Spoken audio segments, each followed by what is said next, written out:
Joining us now to talk more about this is Dr. Catherine Less, a general pediatrician with UW Health Kids in Madison. Dr. Less, thank you so much for joining us this morning. You're welcome. Good to be here. So why is a solid sleep schedule so important for kids, and how much sleep should kids be getting every night? So, sleep quality affects everything from mood to behavior to cognitive functioning. So, all of these things play a role in how well kids are able to learn, how well they can focus, their playing, and even how well they grow. So, those things are all key components on how well they're going to function in school as well.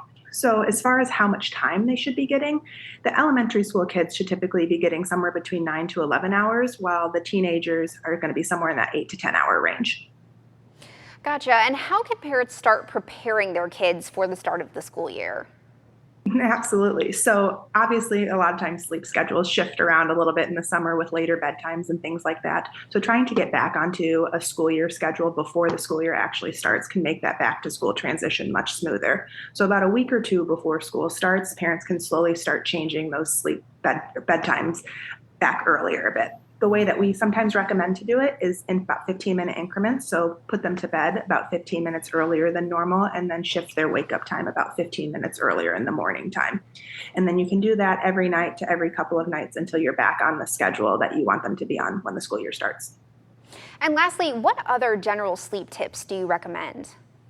Yeah, so regardless of age, I think bedtime routine is important. It helps the body wind down, the mind wind down, and prepare for sleep. And that bedtime routine should start somewhere between 30 minutes to an hour before bedtimes.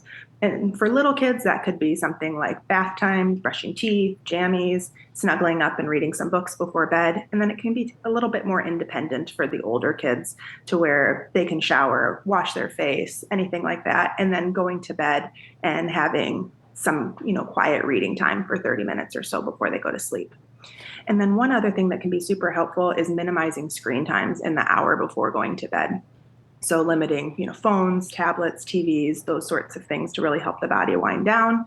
And then in these last bits of summer months when it's still pretty bright outside, when people are going to sleep and still hot, trying to keep the rooms dark with either darker curtains, blackout curtains, things like that, and fans, and keeping the air conditioning on because it's tough to sleep when you're hot.